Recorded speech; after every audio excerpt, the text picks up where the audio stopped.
To close, so I'm going to say my remarks for then. But I do want you to know my wife went out and bought a new jacket. It kind of matched what I had this morning, so I just wanted to show you that she has pretty decent clothes. I wear a leftover. She has pretty decent clothes. And with that, we got, let me see here, the drawing. Kelly P. from Lynchburg. Take care of the drawing. So he can get the first drawing next year.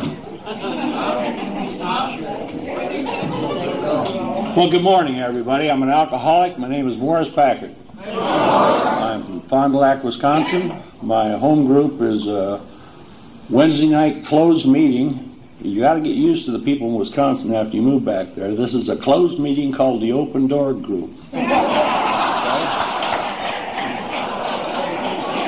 And you're all welcome to come up anytime you want. We're at 13 6th Street. Okay?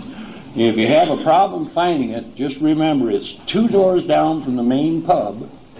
It's right across the alley from Psychiatric Associates. And it's a big book study group, so we have all the bases covered.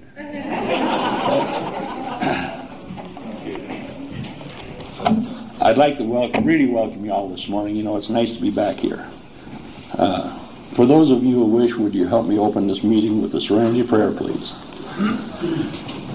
God, grant me the serenity to accept the things I cannot change, the courage to change the things I can, and the wisdom to know the difference.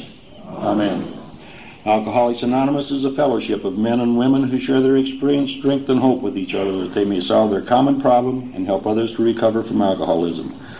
The only requirement for membership is a desire to stop drinking. There are no dues or fees for AA membership. We are self-supporting through our own contributions. AA is not allied with any sect, denomination, politics, organization, or institution. Does not wish to engage in any controversy, neither endorses nor opposes any causes. Our primary purpose is to stay sober and help other alcoholics to achieve sobriety. And Walter is going to read from How It Works, and Eric is going to read the 12 Traditions for us. Hi everybody, I'm Walter, I'm alcoholic. How it works. Rarely have we seen a person fail who has thoroughly followed our path. Those who do not recover are people who cannot or will not completely give themselves to this simple program. Usually men and women who are constitutionally incapable of being honest with themselves. There are such unfortunates. They are not at fault. They seem to have been born that way. They are naturally incapable of grasping and developing a manner of living which demands rigorous honesty. Their chances are less than average. There are those, too, who suffer from grave emotional and mental disorders, but many of them do recover if they have the capacity to be honest. Our stories disclose in a general way what we used to be like, what happened, and what we're like now. If you have decided you want what we have and are willing to go to any length to get it, then you are ready to take certain steps. At some of these we balked. We thought we could find an easier, softer way, but we could not. With all the earnestness at our command, we beg of you to be fearless and thorough from the very start. Some of us have tried to hold on to our old ideas, and the result was nil until we let go absolutely. Remember that we deal with alcohol, cunning, baffling, and powerful. Without help it is too much for us, but there is one who has all power. That one is God. May you find him now. Half measures availed us nothing. We stood at the turning point. We ask his protection and care with complete abandon. Here are the steps we took, which are suggested as a program of recovery. 1. We admitted we were powerless over alcohol, that our lives had become unmanageable. 2. Came to believe that a power greater than ourselves could restore us to sanity. 3. Made a decision to turn our will and our lives over to the care of God as we understood him. 4. Made a searching and fearless moral inventory of ourselves. 5. Admitted to God, to ourselves, and to another human being the exact nature of our wrongs. 6. Were entirely ready to have God remove all these defects of character. 7. Humbly asked him to remove our shortcomings. 8. Made a list of all persons we had harmed and became willing to make amends to them all. 9, may direct amends to such people wherever possible, except when to do so would injure them or others. 10, continue to take personal inventory, and when we were wrong, promptly admitted it. 11, sought through prayer and meditation to improve our conscious contact with God as we understood Him, praying only for knowledge of His will for us and the power to carry that out. 12, having had a spiritual awakening as a result of these steps, we tried to carry this message to alcoholics and practice these principles in all our affairs. Many of us exclaimed, "What an order! I can't go through with it." Do not be discouraged. No one among us has been able to maintain anything like perfect adherence to these principles. We're not saints. The point is that we're willing to grow along spiritual lines. The principles we have set down are guides to progress. We claim spiritual progress rather than spiritual perfection. Our description of the alcoholic, the chapter to the agnostic, and our personal adventures before and after make clear 3 pertinent ideas. A, that we were alcoholic and could not manage our own lives. B, that probably no human power could have relieved our alcoholism. C, that God could and would if we were sought. Eric, I'm alcoholic. Had an awful good time this weekend, and thank you all for keeping me sober another day. Here's the 12 traditions.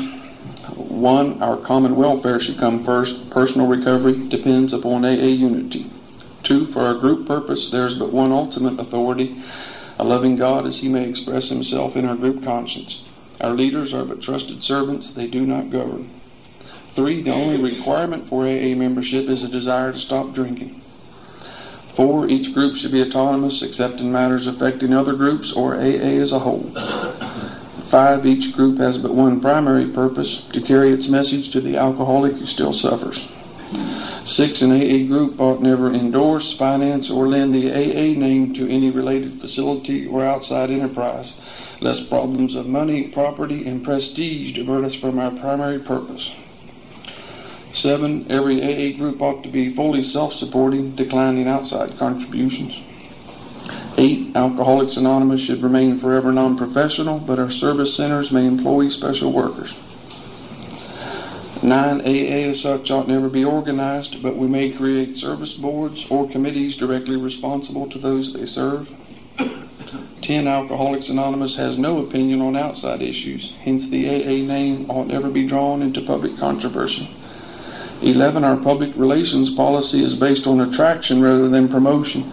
We need always maintain personal anonymity at the level of press, radio, and films. 12, anonymity is the spiritual foundation of all our traditions, ever reminding us to place principles before personalities. Thanks. Thank you, Eric. Thanks, Eric. Well, my name was down on this list to chair this meeting this morning. I noticed it when I got my program when I came in. And it told me who I was to introduce. And I got to thinking, now, just how do you introduce somebody that you've never met before and you don't know anything about them? I met Tom for the first time Saturday afternoon. And it was a puzzle, right up till yesterday afternoon. And I have already thanked Tom's wife, Hilda, in advance for allowing me to introduce him in a suitable manner. I imagine all of you people here at one time or another have had the same problem that I have had. You're driving down the road going someplace, and maybe you turn the car radio on, you don't know exactly what station you're looking for, or what you're going to hear, and invariably, you'll come into a commercial right in the middle of Paul Harvey, just in time to hear him say the rest of the story, And I drive down the road wondering, what in the world caused that? Well, yesterday I heard the rest of the story, and this morning I'm going to get a chance to hear what started that out. So by Hilda being here yesterday afternoon, she took care of the second half of the story for me. And now Tom's going to take care of the first half, and I'd really like you to welcome Tom H.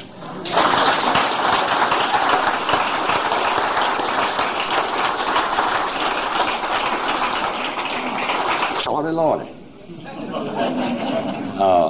I'm Tom Hearn. I'm a grateful recovering alcoholic. I'm going to tell you something that I know, and I know that you know, and that is that I'm sober this morning by the grace of God. And I stay sober in Alcoholics Anonymous because I'm a part of Alcoholics Anonymous. And I want to continue to be a part of Alcoholics Anonymous. I recognize from Jim F., wherever he is, he's not in here. Lord, he's going to miss a good story.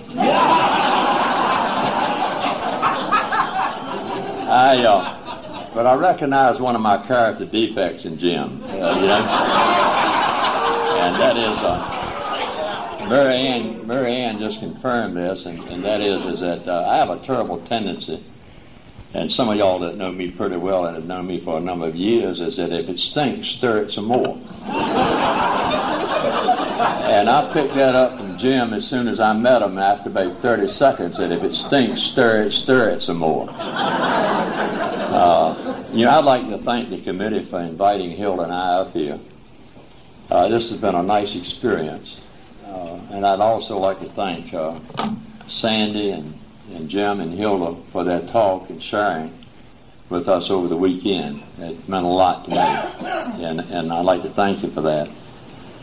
I've never had the privilege to speak on a Sunday morning, and it's scary. I've had the privilege to speak in quite a few places over my sobriety, and I always like to speak on Friday night so I can get it over with and move on. And here it is Sunday morning, and God must be telling me something this morning to permit me to be able to stand up here before y'all and speak. And I'm a little speechless, and that's unusual for me.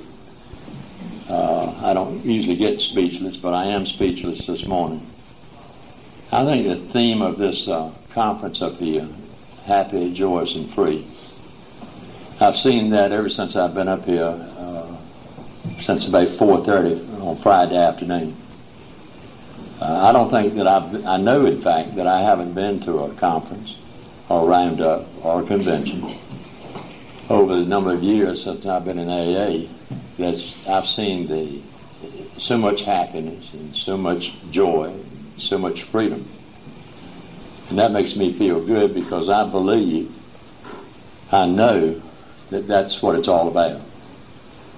And I'm grateful that y'all are this happy, joyous, and free. I was telling Michael this morning from Canada, and I want you Canadians to know that y'all are not the only ones that say out and about and house and mouse. Down where I come from, that's pretty prevalent down there. And it kind of tags you wherever you go to. Is when you begin to talk, people know immediately where you're from. And when I was drinking that, I used to take a great deal of pleasure. I'd be in Chicago at a bar, big time in it, and I'd say Jack Daniels and water. And somebody would say, "You from Tidewater, Virginia?" And then I'd say out, and they'd say, "Well, now we know that you're from Tidewater, Virginia." But I was telling Michael this morning, I certainly had enjoyed meeting him up here this weekend, and that it made me grateful when I met him, because if I'd have kept on drinking, I'd have probably got to acting just like and looking just like Michael. So I was glad I stopped when I did. Love you, Michael.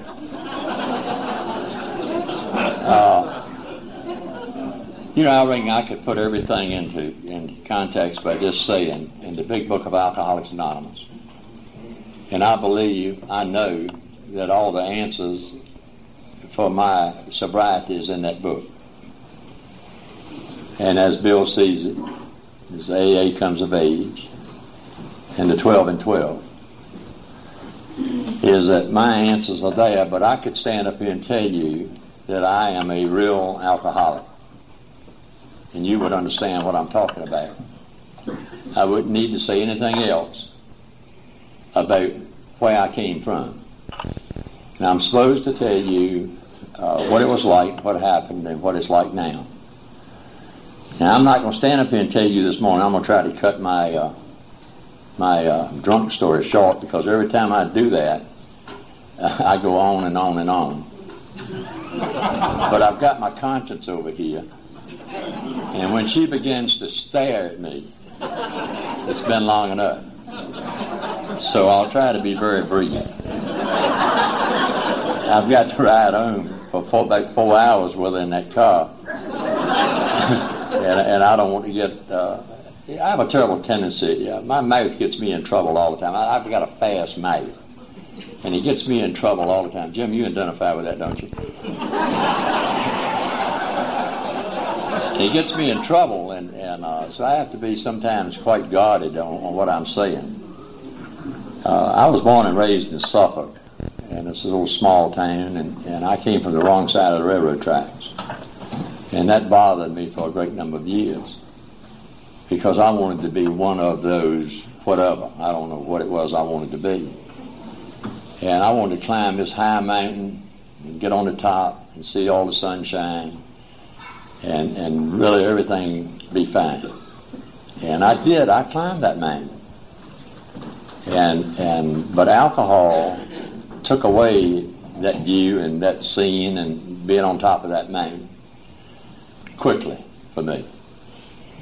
I quit high school when I was 16 and went in Norfolk Navy Yard, and then I saw a sign that says, "You too can fly." And I had already, I started drinking when I was 15 years old. And the first time I drank, I got drunk. The last time I drank, I got drunk. And every time in between, I got drunk. I was one of these people that when I drank, I wanted to get on with it, like right now. You know, I didn't want to fiddle around. I never was one for sipping on drinks. So therefore, I was in trouble from the very word go. But I joined the Army Air Corps in 1943. Now, I know I don't look old enough to join the Army Air Corps in 1943. But I am. And I stayed in the service for 33 months, and I didn't have an illustrious career. No one ever shot at me. I never shot at anyone, and I'm grateful for that, because I'm kind of yellow when it comes to shooting at me. But I crashed an airplane. I was in pilot training and crashed an airplane, and they washed me out. That means getting fired. And they fired me. And I went to radio operator mechanic school, and that's what's wrong with my head now, taking diddy-da-da-dit, and my dink's all messed up. I came home from the service, and Hilda and I had been going together before I went in the service, and then being gone for almost 3 years, and I came back home, and Hilda got to running down behind me so hard. See, she knew a good thing when she saw it. And I just finally gave up and stopped. I surrendered. And she caught me, and we got married in 1900.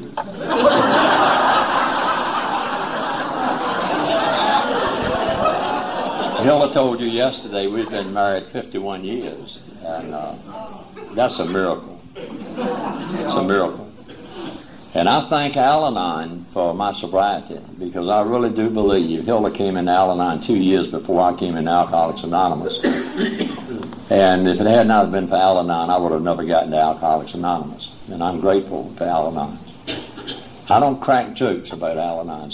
Hilda and I were speaking somewhere over in Norfolk one time at the 40th anniversary of Al-Anon in Tidewater. Ellen, you might have been there. Helen was there, and the whole bunch. And some guy comes and says, "I got a great joke for you to tell when you get in there this morning about Al-Anon." I said, "You ain't talking to me." I said, "You think I'm going to get up for these 200 Al-Anons this morning and crack an Al-Anon joke? You got to be out of your mind."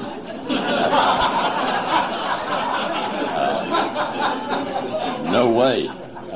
But anyway, we got married, and we started on this happy journey that we thought was going to be happy.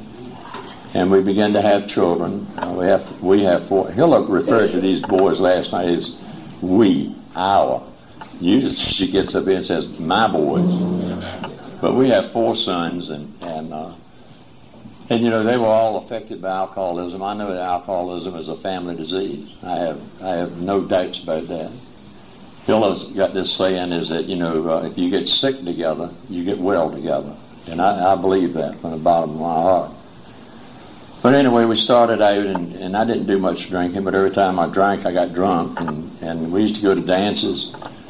Yeah, about once a month, we'd save up enough money to go to a dance. And Hilda believed dances were for dancing. And I thought dances were for drinking. And I'd have a terrible tendency about 10:30 every dance at night to make a real jackass of myself. I mean, didn't even have to try to do it. It just came real easy. And then she'd grab me by the arm and off we'd go home, and then you get those stares, and y'all know what I'm talking about.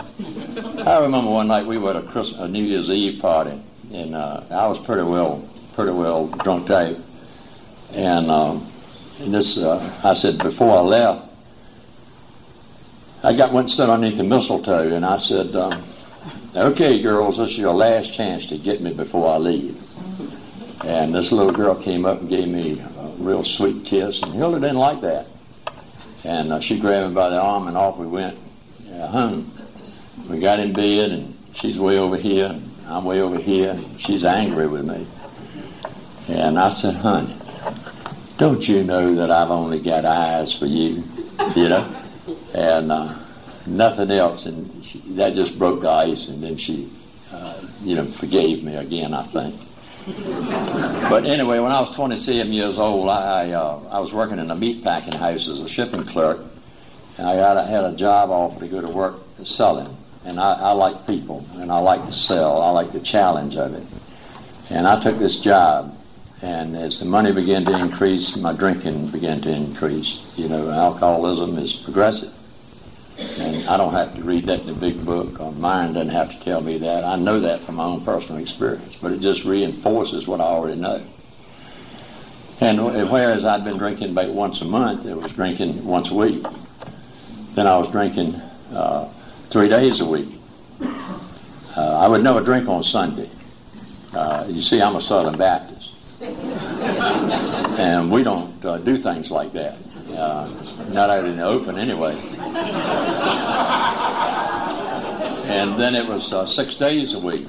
And then, I used to say, if I ever have to drink in the morning, or I ever have trouble with the law or my family or my job, I'll quit drinking.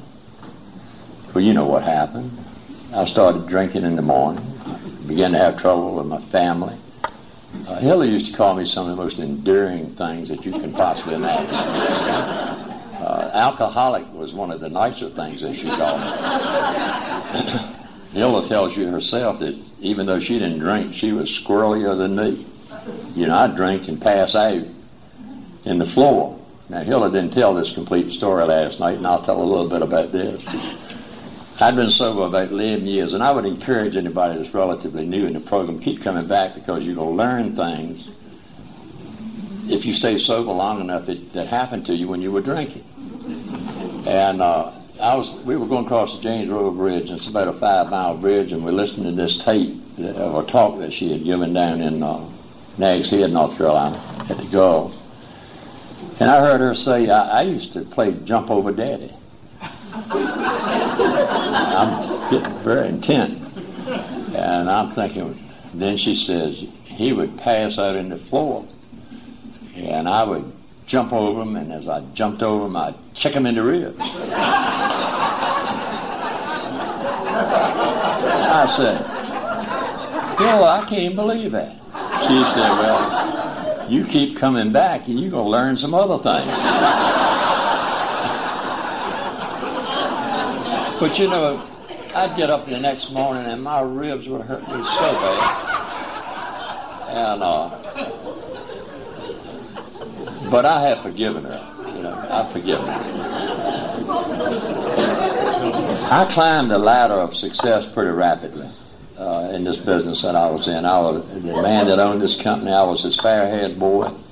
I was willing to work 7 days a week, 14, 16 hours a day.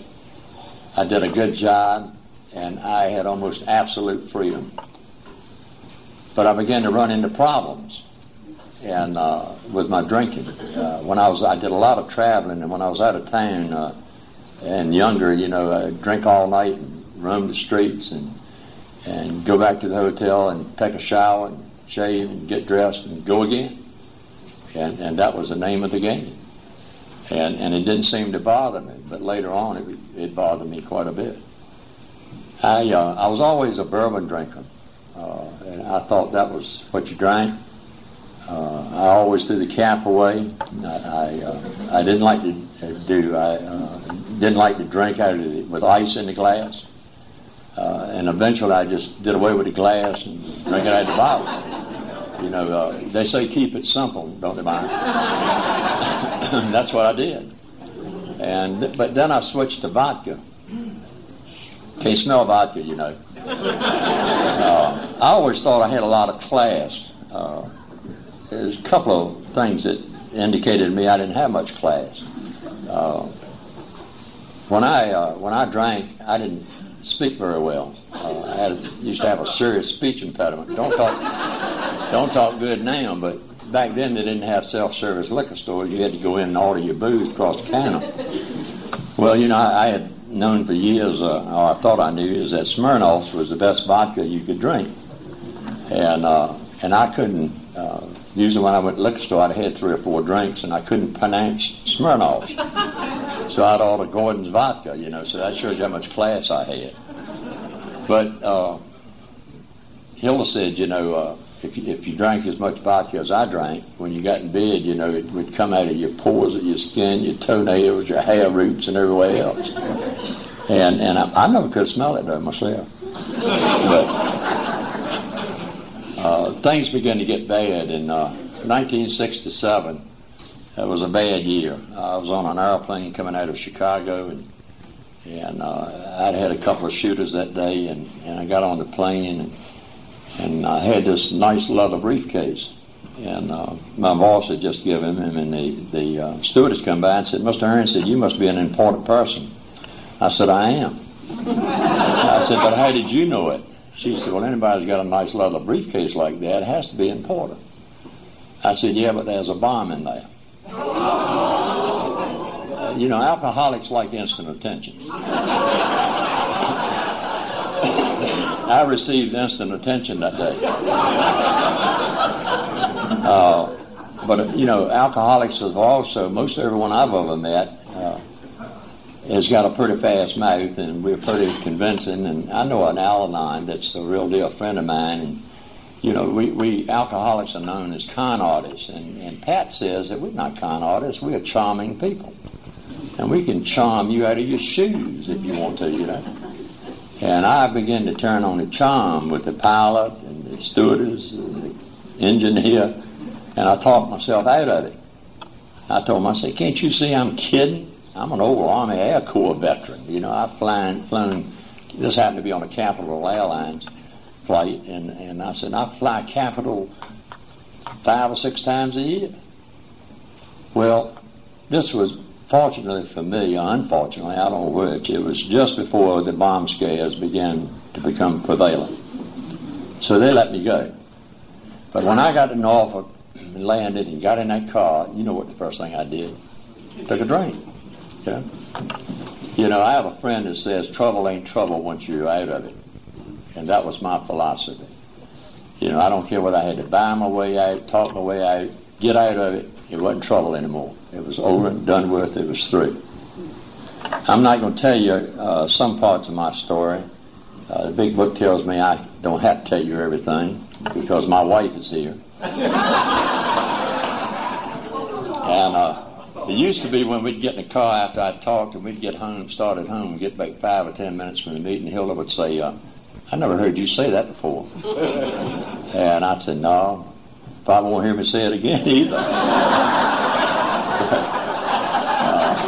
I like these, when you're early on in the program and you think you're being coy, and that is that you just don't tell the whole story, and then you get into the car and you have these question and answer periods. Y'all ever had those? It was a bad time. One of our sons got hit by the car and had encephalitis, and Hilda told you about that. My father died that year. It was just a tough year. And Hilda said, you must think you're a cat. I said, why is that? She said, you must think you've got 9 lives. You've already used up about 8 of them. It's just it'll be a matter of time before you use up the last one. I used to tell Hilda that she had, her imagination used to run wild with her. And I'm not proud of what I did here, but in fact it wasn't anything I did when I was drinking that I'm proud of.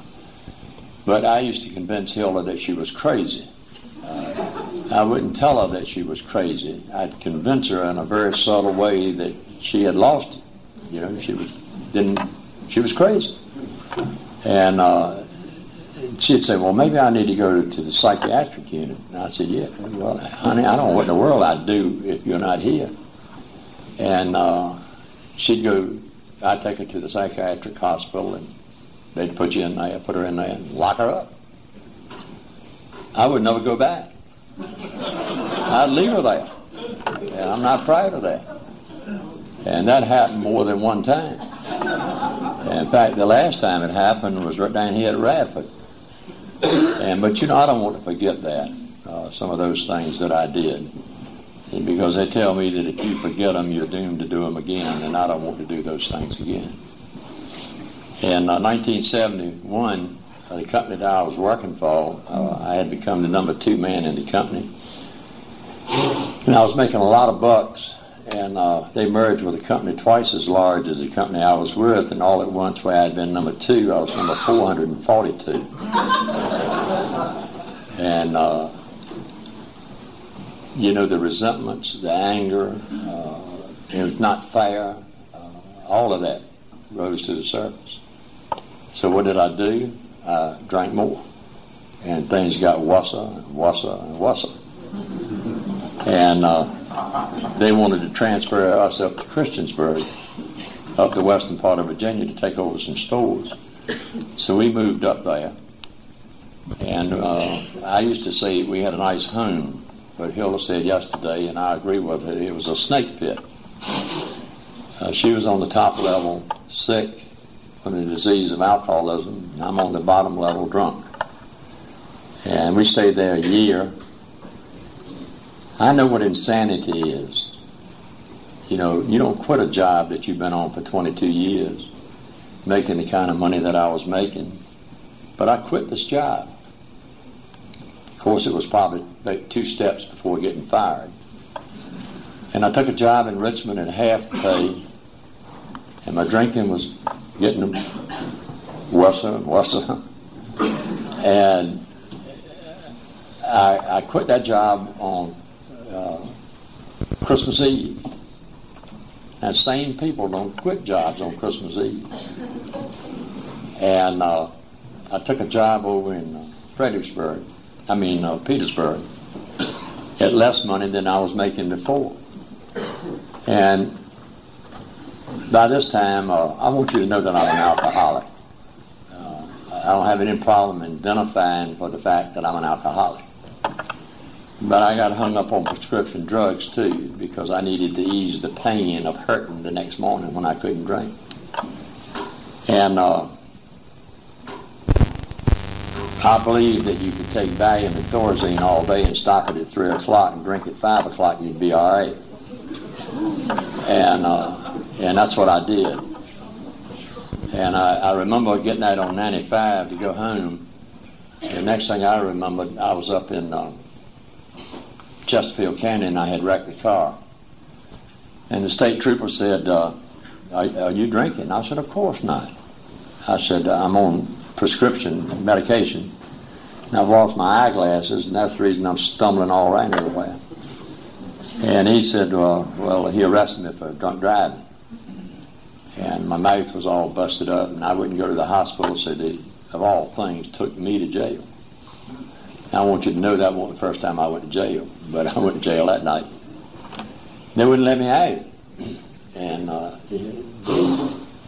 embarrassing part was Hilda came the next morning about 10 o'clock, and they released me in her custody. Can you imagine that?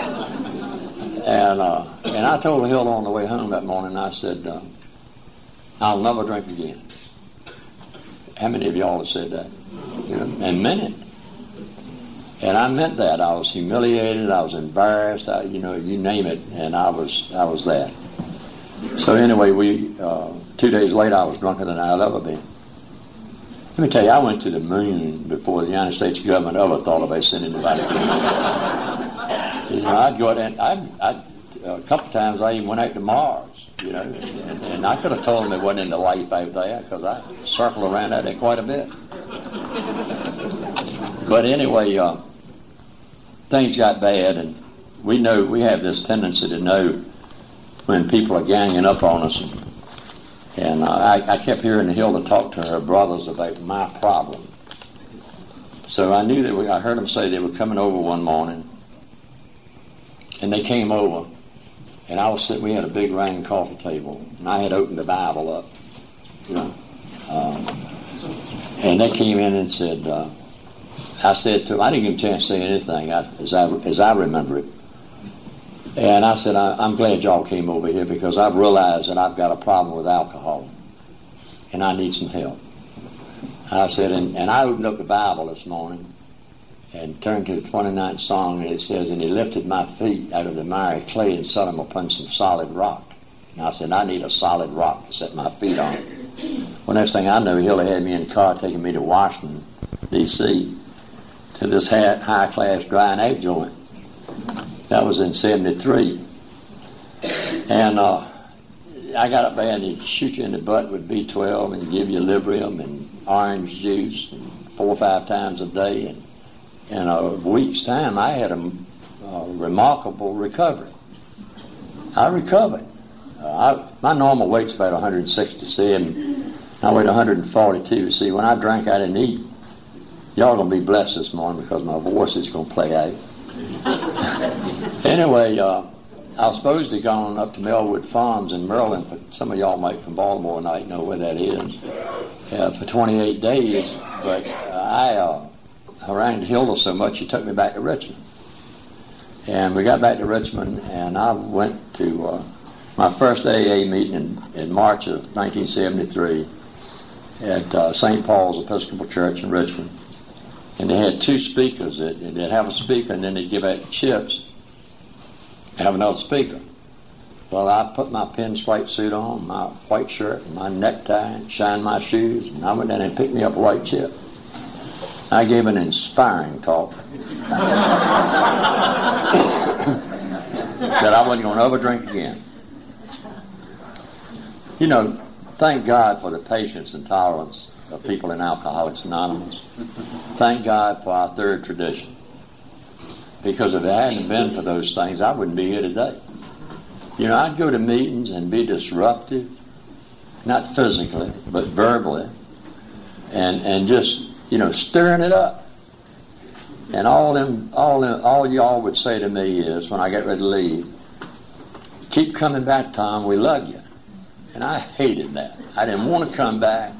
I didn't want you to love me, but circumstances made me go back. Well, things were bad. We moved to Fredericksburg, didn't stay up there long. But let me tell you, I had been dry at that time for 95 days.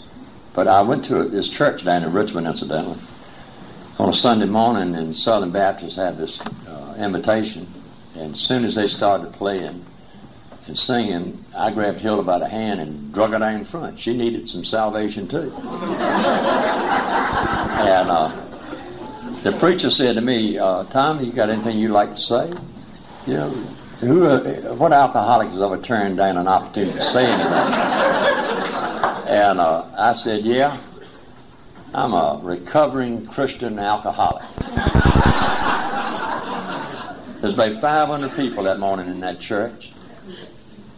And 499 of them was RA, but one of them was an AA member. I ran up with him later on up at my first state convention I went to at Stanton.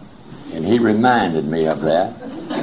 He said, I knew that morning you were doomed to drink again. And I wanted that mountain to open up and let me fall right into the crevice. But nevertheless, took this job in Fredericksburg, And, I always get a kick out of alcoholics.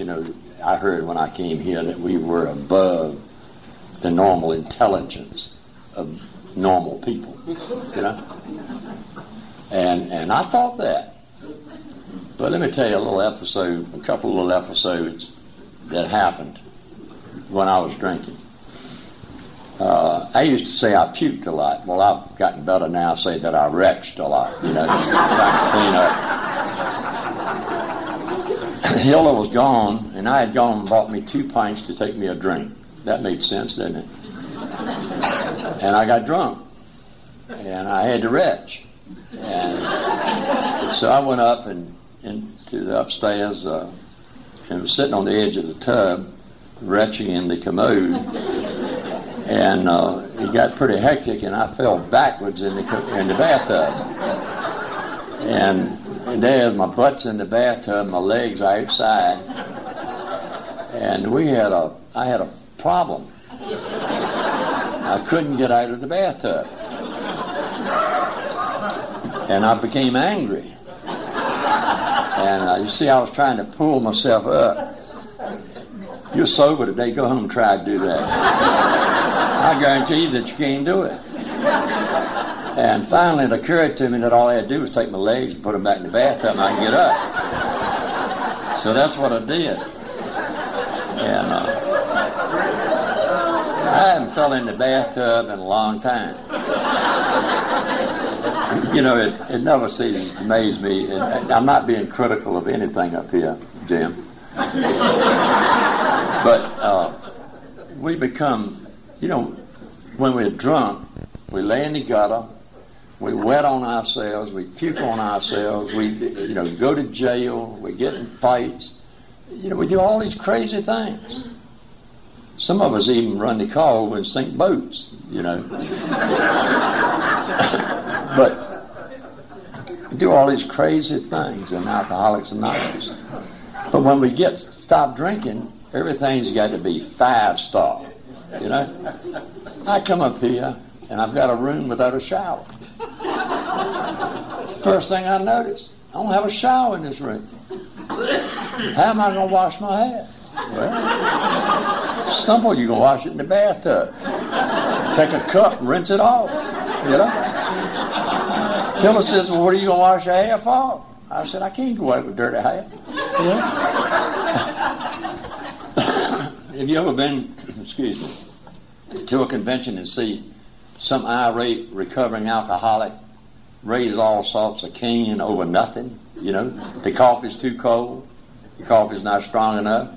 Let me tell you, I'll tell you this a little bit later on, but getting in service work. But nevertheless, we moved back to Suffolk, things got bad. Hilda said, and I'm drinking and taking crazy pills and drinking, and she said, you're going to do something about your drinking.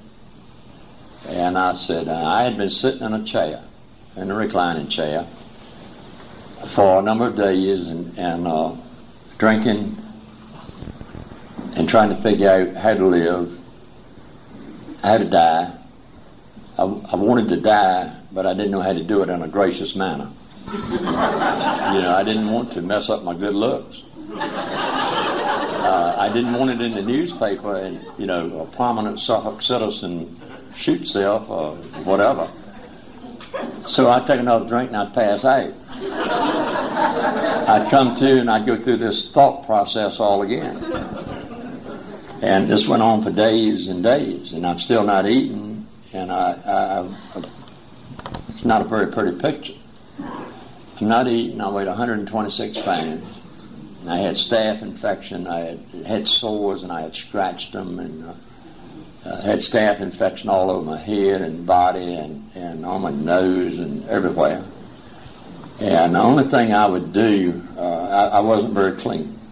And this bathtub reminded me up here, my children used to kidded me since I've been sober, is that I wouldn't take a bath because I was afraid I'd drowned.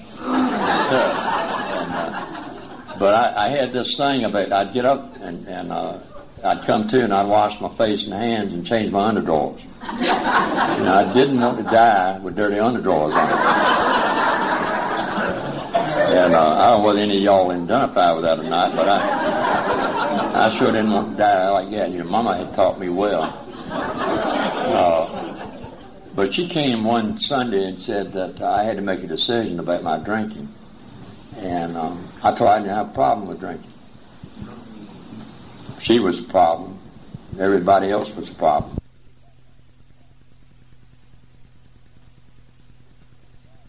So she came back and said, I'll be back tomorrow morning. And I asked her what the alternatives were. She said, well, if I didn't volunteer to go to the Veterans Hospital, she was going to have me locked up at the funny farm up in Petersburg. And I knew if they locked me up, I couldn't get out like I had done up in Washington. So I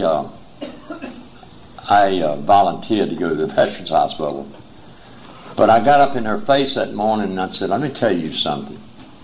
I can stop drinking anytime I want to. You ever told anybody that? The sad part of it was I believed that I could stop drinking anytime I wanted to. You know, God works in mysterious ways. There's no such thing as a coincidence in Alcoholics Anonymous. There are miracles. Not minor miracles, but major miracles that happen in Alcoholics Anonymous. And I went to the hospital. She and my son Mike, our son Mike, took me over there. And I had drank a pint that morning before she come and got me, and she took me over there. And that pint wore off, and beads of perspiration began to come up on me as big as this microphone. And I promptly stood up and said, I'm going home. And I don't know how I was going to do that because they had the keys to the car and I didn't have any money. I wasn't physically able or mentally able to leave. I didn't even know where I was, to tell you the truth. And I passed out. 3 days later, I come to. I'm in a room, private room. So the nurse came in, I said, y'all got me in a private room, and usually in a veterans hospital, they put you 8 to a ward. And I said, y'all must recognize who I am. You know, and I meant that. I really meant that. And she said, very sarcastically to me, this woman didn't have any love in her veins. And I said, we've got you in this room because you have staph infection all over your body and we don't want you to contaminate anybody. I thought, you old witch. I tried to call my sister in Ohio and she wouldn't come get me. I tried to call an uncle and he wouldn't come get me. Hilda had convinced them to leave me alone. And I hated her for that. I hated her. She came over to the hospital to see me, and I began to give her holy hell.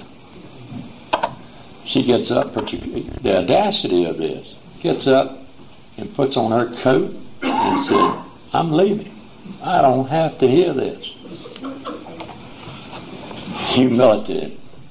I got humble in a hurry.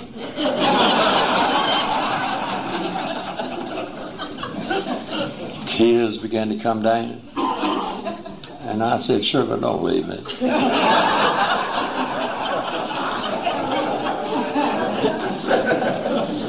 See, I didn't have any money. I had on, you know, going to places like this is really good for your humility. I had on paper pajamas. I had a paper robe, paper slippers, you know. They wouldn't let me, I couldn't walk to the bathroom. I was so weak. And I'd have to take a wheelchair and it was back from here down to the end of the other room and hold on to the wheelchair to go to the bathroom. I don't want to forget that. But after I called these 2 people that morning, and neither one of them would help me, I got humbled. You know, I've heard ever since I've been in Alcoholics Anonymous is that if you bring the body long enough, the head's going to hear what it ought to hear.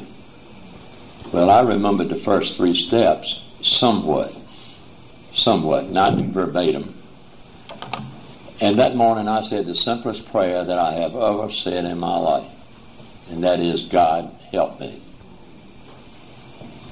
And that's when God began to help me that morning. God's helping me as much this morning as He did on that morning. Because when the date of my last drink, by the grace of God, was April 29th, 1974. You see, when I didn't want to stop drinking. If you'd have told me I wasn't going to ever drink again for 23 years and 5 months, thereabouts, I'd have told you, you're crazy.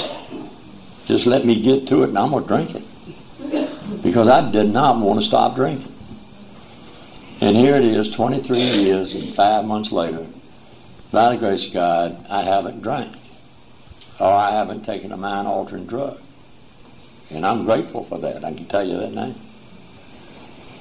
A preacher asked me one time, said, Tom, do you think God intended for you to be an alcoholic? I said, absolutely not. But I do believe that God permitted me to do this for me to get to where I am today. You see, I'm one of these people, I don't have any problems with what I lost physically, materially, mentally, all the anguish I went through, all the other things that we went through. I don't have any problem with that. I hear a lot of people moan and groan about what they lost or what they never got, or blah, blah, blah. You see, I believe that if these things hadn't happened to me just in the sequence that they happened, and the severity that they happened, is that I wouldn't be where I am today. I know what the 12 promises are. You know, I intuitively know how to handle situations used to bad for me. But I wouldn't be here today if it wasn't for all that pain that I had. So thank God for the pain. You know, thank you, God, for what you've given me, what you've taken away, and what you've left me with. It's what He's left me with that I'm mostly grateful for. I have a friend that said one Christmas Eve night when I was first sober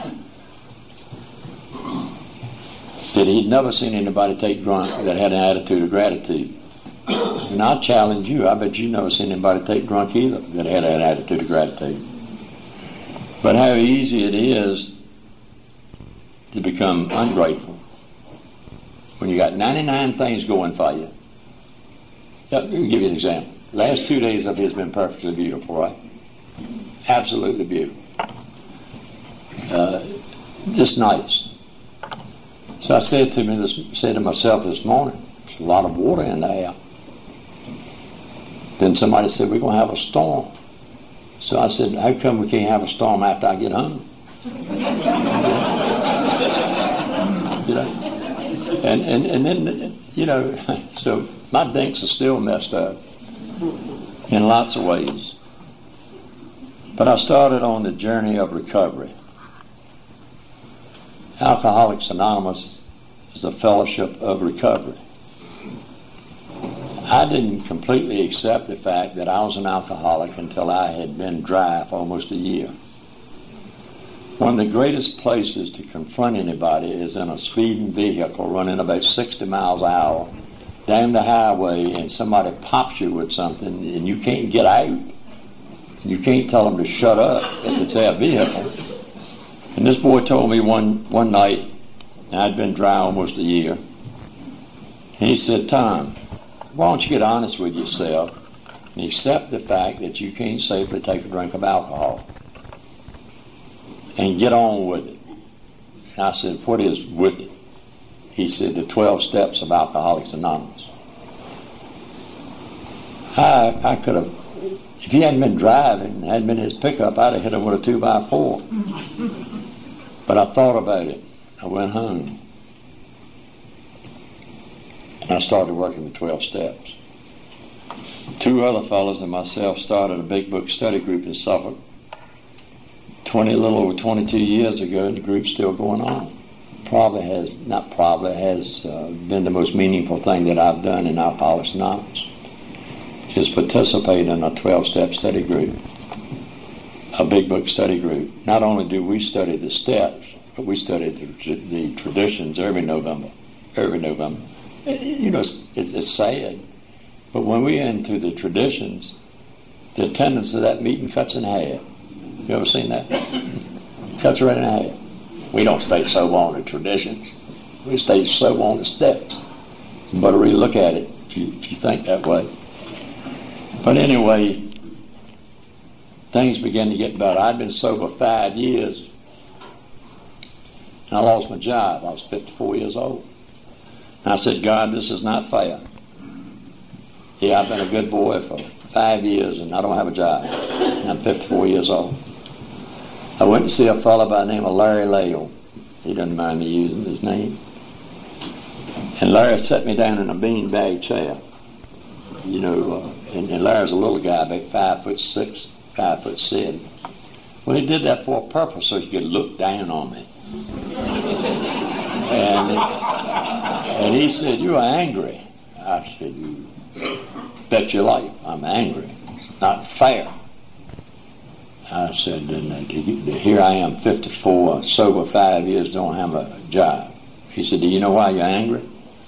I said, "Yeah, because he mistreated me." He said, "That's not the reason you're angry. You're angry because you're fearful." Well, I could relate to that. And ever since then, I can relate to it. That most every time I get angry, I'm fearful over something. Like when Hilda had cancer.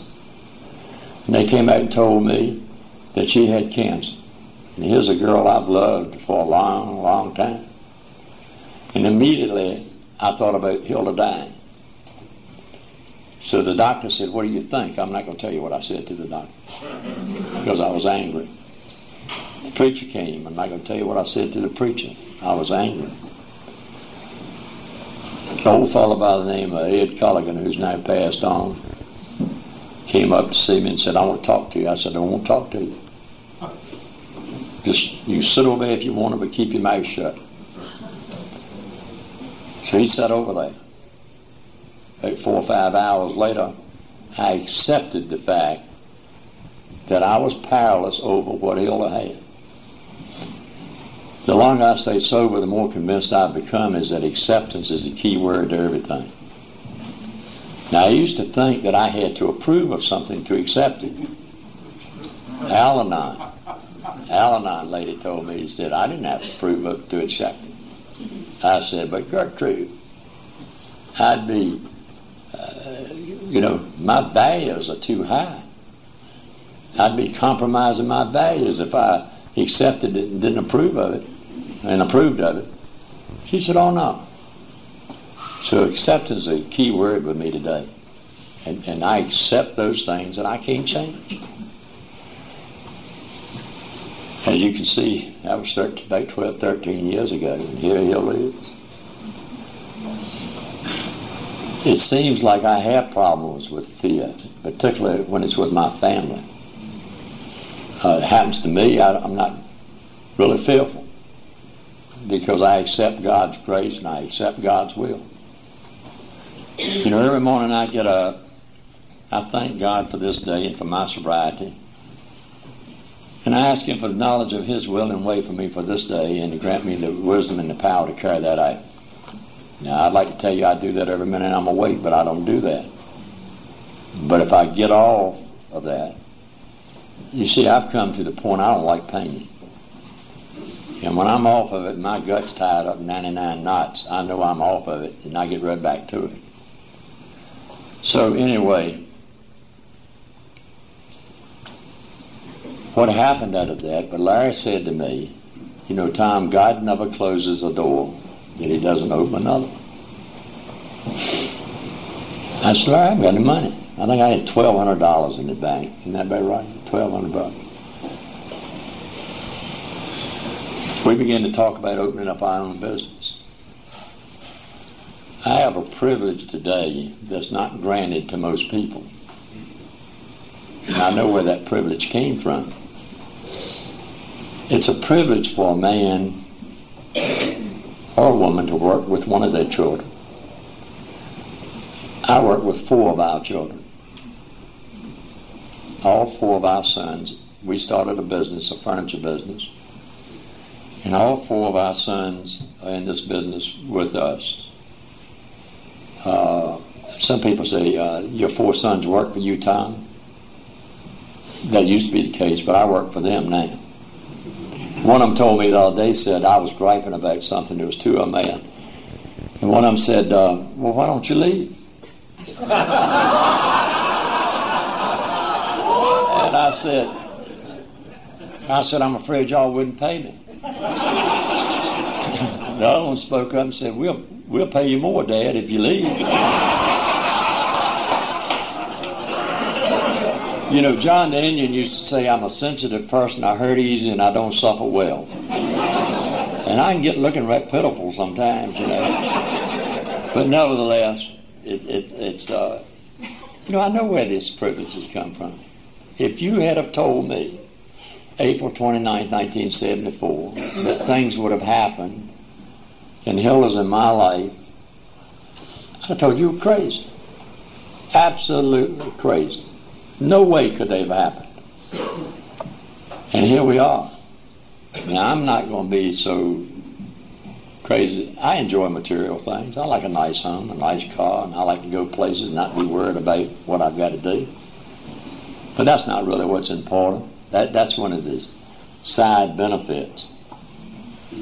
What's important to me today is to be able to be grateful, is the peace of mind that I have, the serenity I have. I even get real serene sometimes. And freedom. See, I used to think I had absolute freedom. I didn't have any absolute freedom. I was in bondage to Tom Hearn, to that self-sufficient, egotistical, self-willed maniac. And I heard a gal talk about freedom one night. And I came to realize what freedom is. I'm not in bondage to anything today. You know? And I know what freedom is. I love this recovery. I love the solution. I hear people talk about in Alcoholics Anonymous. The reason I'm an alcoholic is Mama used to whip me every day, but didn't whip my brother every day. A bunch of baloney. You know? I don't worry about... I came from a poor family. And that's all right. I don't have any problems with that. My mother and mother gave me a nickel or a piece of clothes from the time I was 12 years old to the time they passed away. I don't have any problems with that. That's the way that it was. But I'm grateful for what I've got today. My sponsor just moved to Florida. He's 89 years old, been sober 50 years, and said he was going to retire in Florida. I already know Earl's worked in 25 years. So I got to find somebody else. My home group is a Suffolk Friday night discussion meeting in Suffolk. And I've been a member of that group since I came to Alcoholics Anonymous.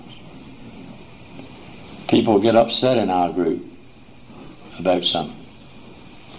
And I say, you know, stay here and work to change it. If you don't like it, we'll have a group contest. Some of them have left and started another group. So be it. You know, they're happy. And I love that group. And I thought about when I moved to Smithfield, is moving my home group over there, and I said, no, I'm not going to do that. I'm going to stay in Suffolk. I was in Atlantic Beach, North Carolina, and I heard this fellow, his name's passed on, talk about the HOW program, H-O-W. And it captured me, my imagination. You know, and it's really the first 3 steps of Alcoholics Anonymous. H is honesty, O is open-minded, and W is willingness. And I still try to work the HOW program every day. People around there where I live get tired of me talking about it, about the HOW program. But I need to keep it simple. I got into service work, and I love being in service work because it's shown me a side of sobriety that I would have never known. And I criticized the coffee one night in Suffolk and told the guy it was too strong. And he gave me the key to open up and make the coffee, and I did that for about a year. So I'm going to tell you people up here, this is the best coffee I have ever drank in my life. Delicious coffee. But nevertheless, it's been the journey, the solution to the problem rather than the problem. And I like to talk about the solution because the solution is here. The problems are over with. They're gone. They're through. They're finished back then. And I don't dwell on those. You know, a man said to me one time, you know, Tom, if you got one eye on the road ahead of you and one on the rear view mirror, you're going to get cockeyed. And I don't want to get cockeyed. I have enough problem with my dinks up here anyway, trying to stay on the right road. The responsibility. I'll just give y'all some food for thought for just a minute, and then I'll close.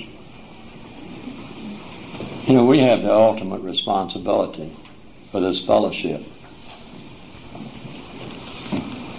I heard a man talk about this some time back.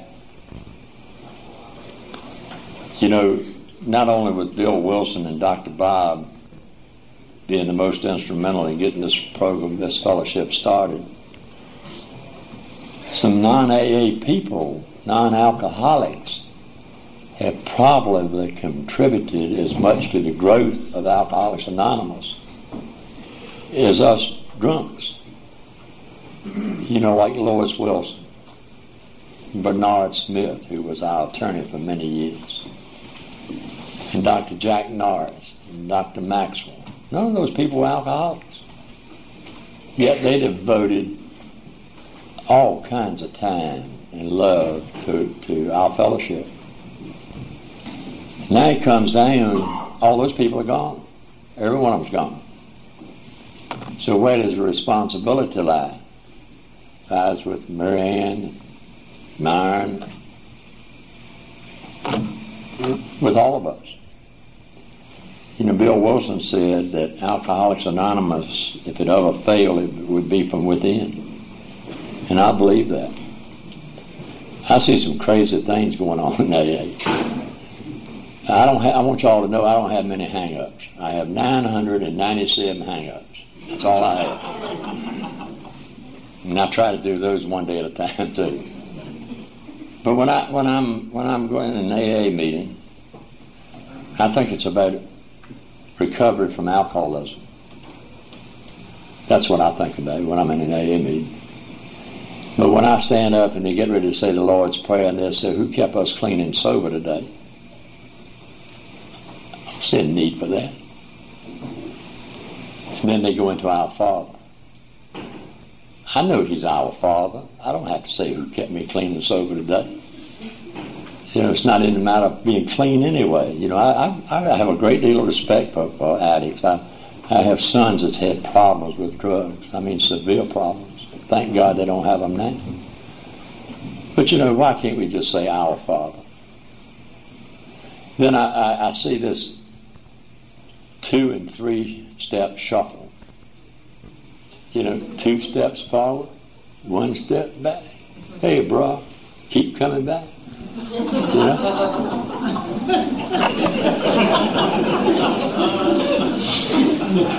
I've told you about 2 of my hang-ups, and I'll not exploit that. You know what did Dr. Bob say years ago? Don't laze it up. Keep it simple. Now I want to keep it simple because I don't know. Bill and I have 4 sons and 6 grandchildren. I don't know whether any of those children will ever have a need for Alcoholics Anonymous. But if they do, I want AA to be here. And if I speak out against something like this, it doesn't mean that I'm narrow-minded and I don't care and I don't love, because I do care and I do love. But I don't want you messing around with my program of recovery. There's nothing that I would change in Alcoholics Anonymous. Number one, y'all wouldn't let me. If there was one thing I could change, it would probably be the preamble. And I would say that Alcoholics Anonymous is a fellowship of men and women who will love you sober. See, it used to be what I used to think. Today it's what I know. I know y'all love me sober. I know I'm here by the grace of God. No other reason. Now, I know that Alcoholics Anonymous is you people. Earl, my sponsor, said that he's probably the most spiritual person I've ever met in my life. Got more serenity than anybody I've ever met in my life. And he told me over at the Harmony Hotel at a Virginia State Convention some years ago is that he always wanted to see God in person while he was alive. And we were standing at the doorway that morning looking at about 1,000 people in that room. And he said, "Tom, I see God." I thought, "Earl, you done flipped out." and he's a little short fellow. Some of y'all know him. And I said, "Where you see him?" He said, "I see him in 1,000 people's eyes in that meeting room this morning." I said, "Earl, I see him too. And I see him in y'all's eyes this morning. And it's because of you that I'm here. And it's because of you that Hilda's here. And I want you to know that we are grateful for that." My friend Jack Sullivan has a little story that he tells. I give Jack credit for it because he's bigger than I am and he might whip me if I don't. But some of y'all have heard it, so if you'll bear with me. This man was walking down through the desert on a cold, cold, cold night. The wind was blowing and it was about 0, and he comes across in the path a rattlesnake laying in the path. And he's all bundled up, this man is, in a fur coat, warm. And the snake says to him, rears up, says, "Mister, I'm cold. Would you get me warm?" And the man stepped back and said, "I certainly won't." He said, "Because you're a rattlesnake, and if I pick you up, you're going to bite me." He said, "Mister, I promise you I won't bite you. I will not bite you." The man said, "Okay, I'm going to pick you up, put you in my jacket, get you warm, but now don't you bite me." So he picks him up, puts him in his jacket, buttons his jacket up. In a few minutes, the snake bites him. He rips his jacket open and throws the snake out across the desert. He said, "You promised me that you wouldn't bite me if I got you warm." And the snake said to him, "Mister, you knew what I was when you picked me up. And thank you so much. I love you all."